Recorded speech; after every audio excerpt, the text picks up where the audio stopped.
न गुरुरधिकं तत्त्वं न गुरुरोधिकं तपः तत्त्वज्ञानात् परं नास्ति। तस्मै श्री गुरवे नमः। There is no truth superior to the one known as the Guru.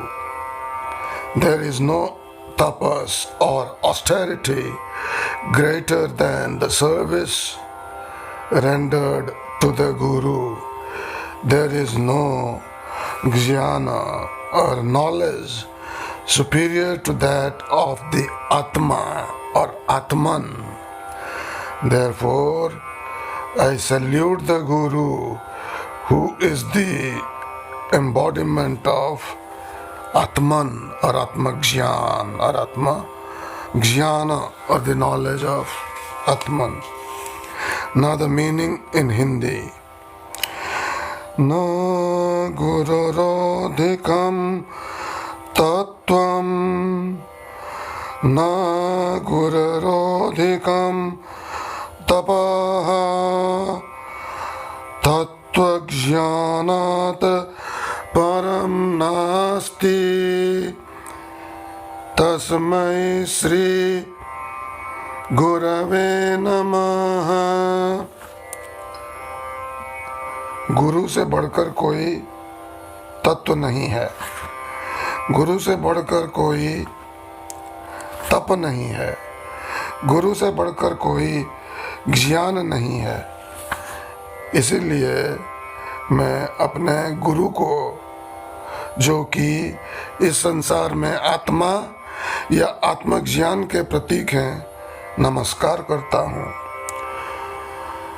ध्यान मूलम गुरोर्मूर्तिः पूजा मूलम गुरोः पदम मंत्र मूलम गुरोर्वाक्यम मोक्ष मूलम गुरोः कृपा।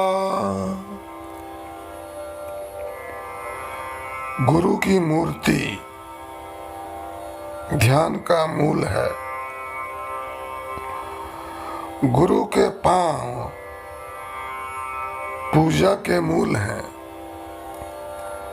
गुरु के वाक्य मंत्र के मूल हैं और गुरु की कृपा मोक्ष मूल है। Guru's मूर्ति और image is the root of all meditation. The feet of Guru are the ultimate object of worship. The words uttered by Guru are the mantra. The kripa or grace of the Guru is the root of salvation. So this is a bilingual, or I can say trilingual podcast in Sanskrit, Hindi and English, and we are on episode number 4 of the Yoga Podcast with Sam Yogi. तो Sam योगी के साथ yoga podcast में आपका स्वागत है। और आज का एपिसोड हो गया एपिसोड नंबर 4, जिसमें हम बात करेंगे वही कुंडली की। So will talk about kundli which we started in the last episode which was episode number 3। This is episode number 4 and let's look at what Swatma Rama has to say more about Kundali or Kundalini. सशैलवर्णधात्रीणां यथा धारोहिण यकाः सर्वेषां योगतन्त्राणां तथा धारो हि कुण्डली सुप्ता गुरुप्रसादेन यदा जागर्ति कुंडली तदा सर्वाणि पद्मानि भिद्यन्ते ग्रन्थयोऽपि च प्राणस्य शून्य पदवी तदा राजपथायते तदा चित्तं निरालम्बं तदा कालस्य वञ्चनम् सुषुम्ना शून्य पदवी ब्रह्मरन्ध्रं महापथः श्मशानं शाम्भवी मध्य मार्गश्चेत्ये कवाचका। So up to this we have covered. तो यहाँ तक हम देख चुके हैं। तो ये जो 4 मंत्र कहे गए, पिछले 2 मंत्र, आखिरी 2 मंत्र, एक के साथ एक उनका संबंध है. So there is a relation between the last 2 slokas or mantras. I recited 4 mantras from Swatmarama, and the last 2 mantras are related because in mantra number 3 he is saying pranasya shunya padavi brahmarandram mahapatha. So he is saying Sushumna becomes the royal road, the Rajapatha for prana or kundalini. Then the mind becomes niralamba or without any support. Not the mind actually, it is the chitta. Tada chittam niralambam. Alambana means a kind of support, a kind of sustenance, a kind of succor, or a kind of succor, a kind of sustenance, a kind of support. Without that is niralamba, without support, without sustenance, without succor. The chitta is motionless. The chitta has vrittis, like a lake has ripples on the surface, like Lake Tahoe. But if you see Lake Tahoe from a distance, if you have a house and you look at the lake, it looks calm. So the chitta is like the lake. If you drop a pebble on the lake, the ripples are like the vrittis, are kind of the waves in the chitta. The chitta is stirred into motion. Now in Hindi, योग चित्त की वृत्तियों का निरोध है. योग में सूत्र है योग चित्त वृत्ति निरोध. तो चित्त की वृत्तियां एक लेक या ह्रद के ऊपर उठने वाली तरंगें जैसी हैं. जब एक पत्थर डाल देते हैं आप ह्रद के ऊपर तो तरंगें हिलती हैं. वैसे चित्त की वृत्तियां हिलती हैं, लेकिन जब वो शांत हो जाती हैं तब वो चित्त, हम कह रहे हैं इधर तदा चित्तम निरालंबम, तब चित्त आलंबन के बिना हो जाता है. तदा कालस्य वंचनम, तो जो जलता है सुषुम्ना में काल के रूप में, काल के रूप में,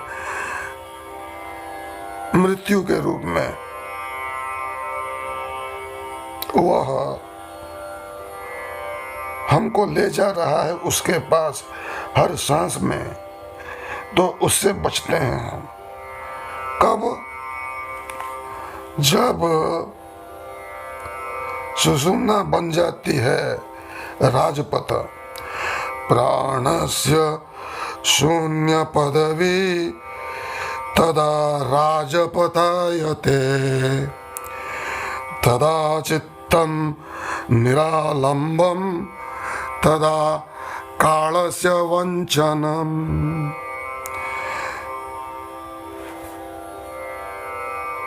जब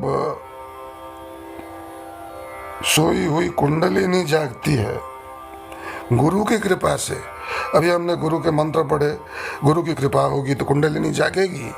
तो उस पर कह दिया उसके पहले श्लोक में, सुप्ता गुरु प्रसादेन यदा जागर्ति कुंडली तदा सर्वाणि पद्मानि भिद्यन्ते ग्रंथयोऽपि च. When the sleeping Kundalini is awakened by the grace of the Guru, then all the Padmas, all the lotuses, all the chakras, and all the granthis, all the knots are pierced. What are the three granthis? तीन ग्रंथियां क्या है? जब कुंडलिनी जागती है तो सारे चक्र, सारे पद्म, सारी ग्रंथियां खुल जाती हैं. जब सोई हुई कुंडलिनी जागती है तब सुषुम्ना बन जाती है राजपथ, तब मन हो जाता है निरालंब, तब हम बचते हैं काल से. तो कल कहा गया है कि क्षणे बा में, ये कोई दूसरा ग्रंथ है जहाँ से हम, शिव जी ने पार्वती को कहा, पार्वती जी को, उसी को हम सुना रहे हैं. क्षणे, Shivaji has told Parvati ji in a different text the definition of Sushumna. What is Sushumna? Sushumna is a nadi. Just like Ida is the Chandra or the moon nadi, corresponds to breath flowing in the left nostril. That is the physical manifestation. And Pingala is the Surya nadi or the heating nadi, which corresponds to the breath flowing in the right nostril. And this is corroborated by somewhat modern research called nasal cycles.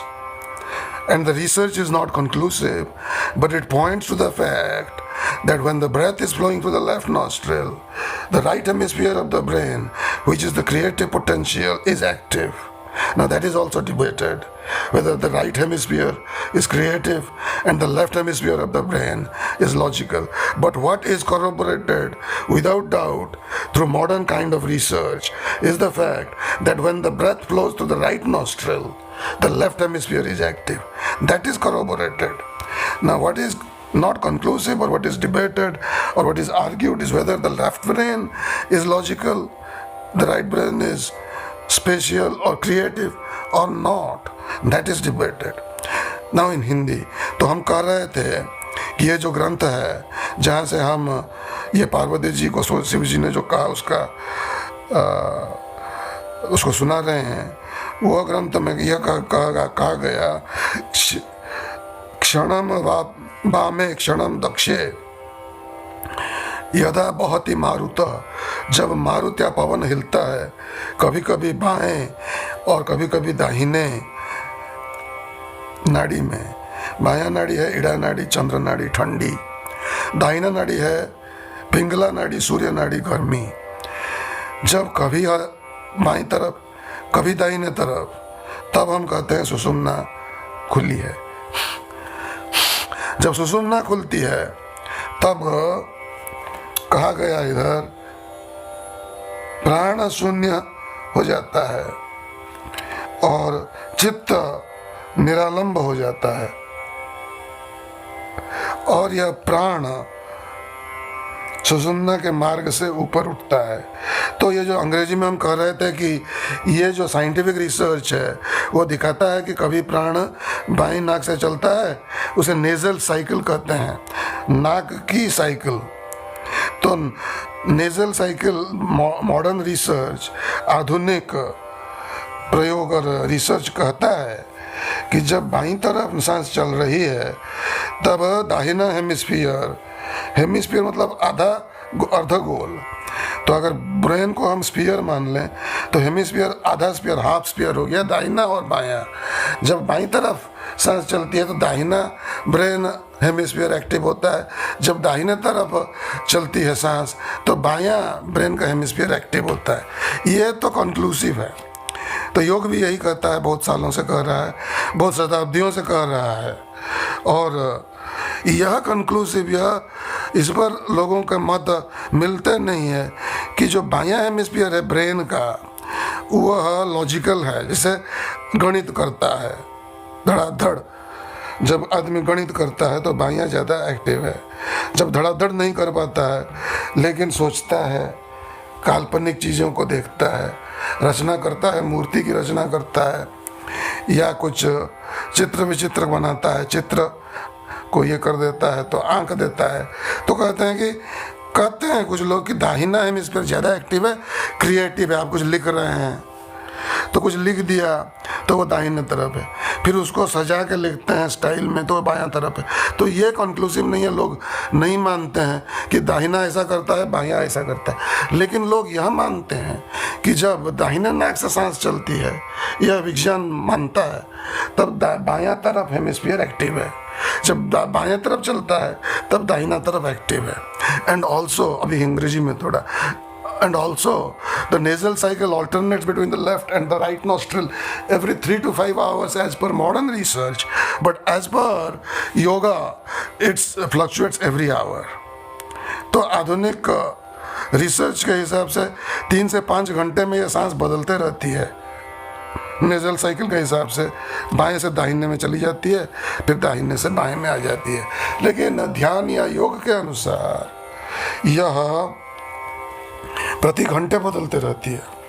तो ये तो हो गया दर्शन, philosophy of the breath, and also this becomes the substratum on which we will build our thesis on prana.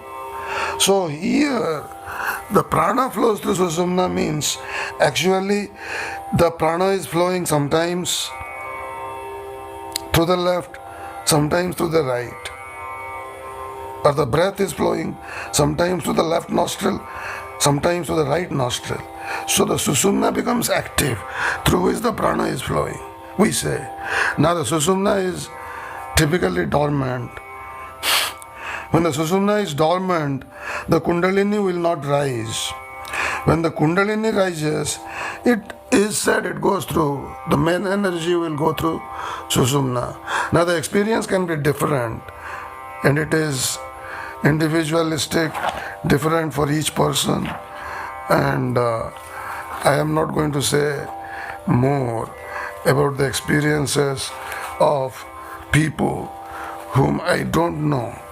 Like when Jiddu Krishnamurti had something called a process. Now, what is felt is definite energy moving upward. तो हम ये कह नहीं सकते कि सबका अनुभव एक है, सबका अलग अलग होता है, कई दिनों तक चलता है. This goes on for many days, the process.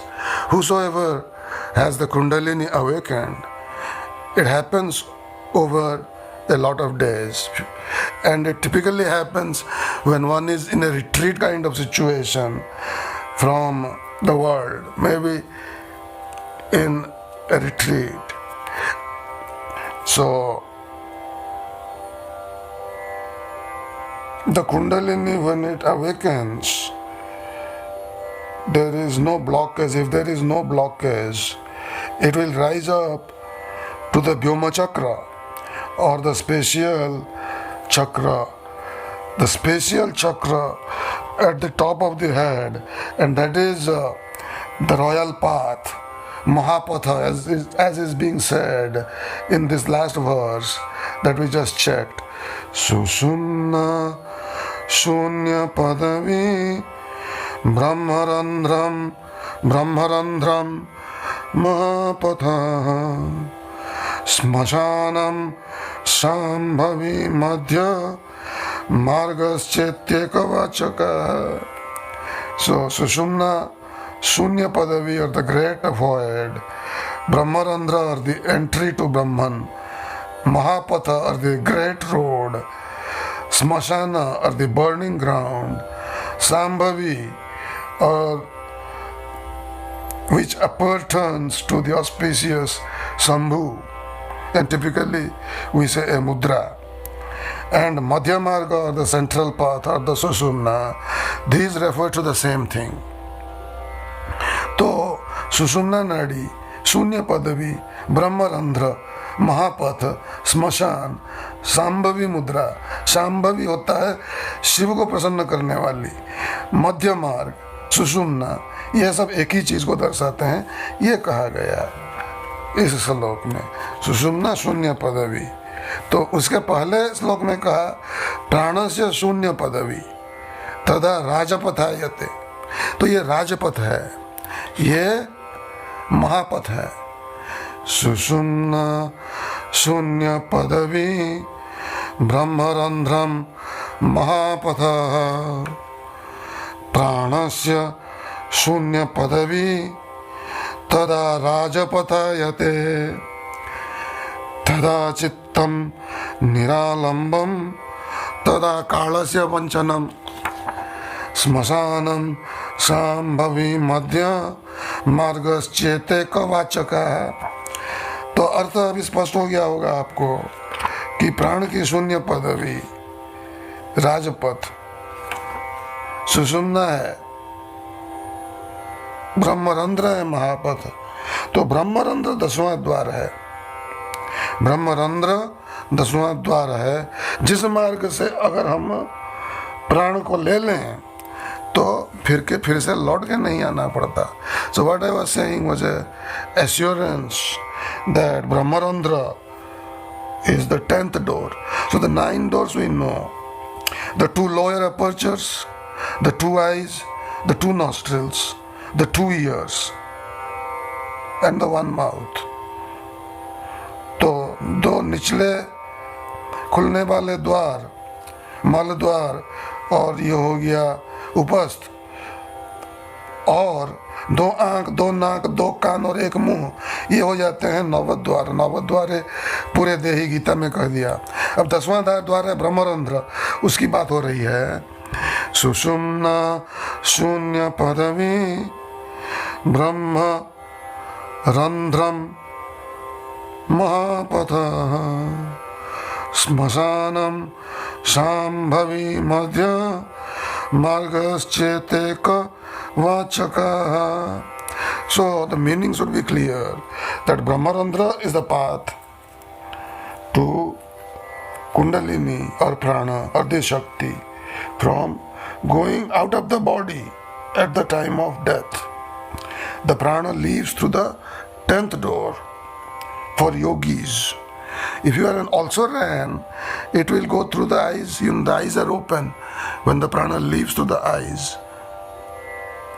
If the prana leaves through the mouth is open. If the prana leaves to the lower apertures, like the anus, then that's also an escape of prana.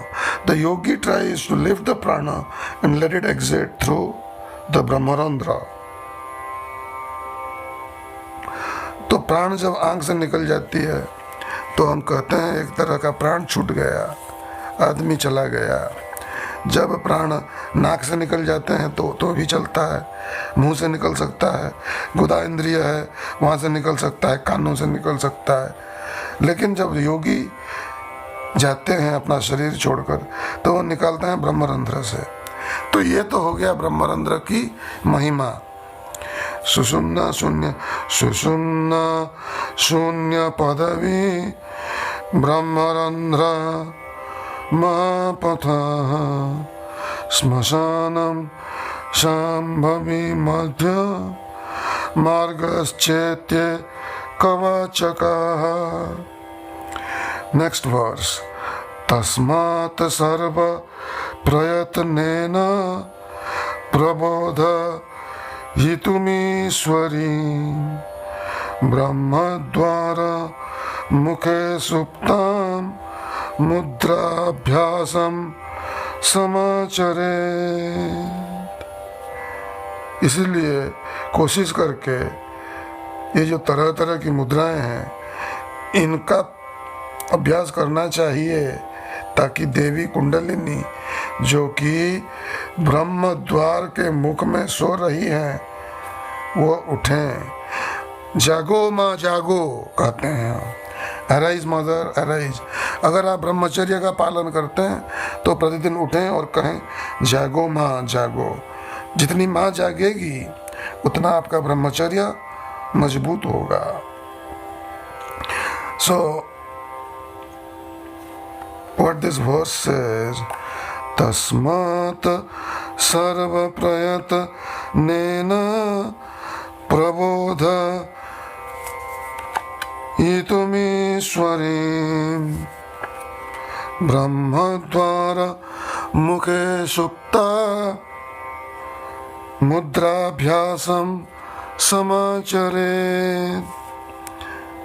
Therefore, making every effort, the various mudras should be practiced to awaken the powerful goddess Kundalini, who sleeps at the mouth of Sushumna, which is called the Brahmadwara, or the doorway, the Dwara, the door to Brahma or Brahman.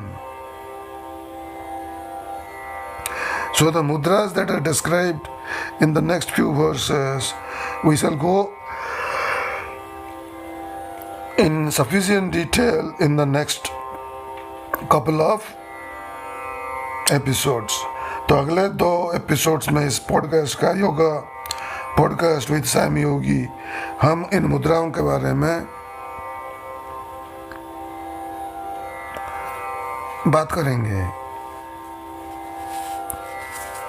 जो कि देवताओं के लिए भी दुर्लभ है। तो ये इस पर कमेंट्री जो सुनना पड़ता है।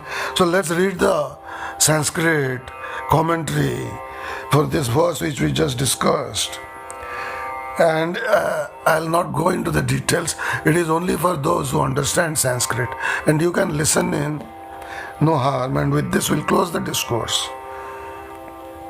Tasmaditi yasmad kundali bodhe naiva षट चक्र भेदाधिकम भवति तस्मात् सर्व प्रयत्नेन सर्वेण प्रयत्नेन ब्रह्म सच्चिदानंद लक्षणम तस्य द्वारम प्राप्त्युपायः सुषुम्ना तस्य मुखेऽग्रभावे मुखेन सुषुम्ना द्वारम पिधाय सुप्तामीश्वरीं कुंडलीं प्रबोधयितुं प्रकर्षेण बोधयितुं मुद्राणां महामुद्रादि नामाभ्यास महावृत्तिम समाचरेत सम्यक आचरेत. So what are these mudras? Are you curious? We shall discuss these mudras like Vajroli, Sakti Chalana, Jalandhara, Mulabandha, Uddiyana Bandha, Mahamudra, Mahabandha, Mahaveda, Khechari. These are the mudras. तो ये जो मुद्राएं हैं इनके नाम ऐसे हैं: महामुद्रा, महाबंध, महावेद, खेचरी, उड्डयन, मूलबंध, जलंधर बंध, विपरीत करणी, वज्रोली और शक्ति चालन. ये जो 10 मुद्राएं हैं ये जरा मरण नाश करते हैं. So these 10 mudras destroy old age and death as per Swatma Rama. So death comes to everybody through old age if you live long. So these will keep you strong in old age. These 10 mudras, I'll go through this with these descriptions. We'll begin the next discourse. Thank you. You have an auspicious day.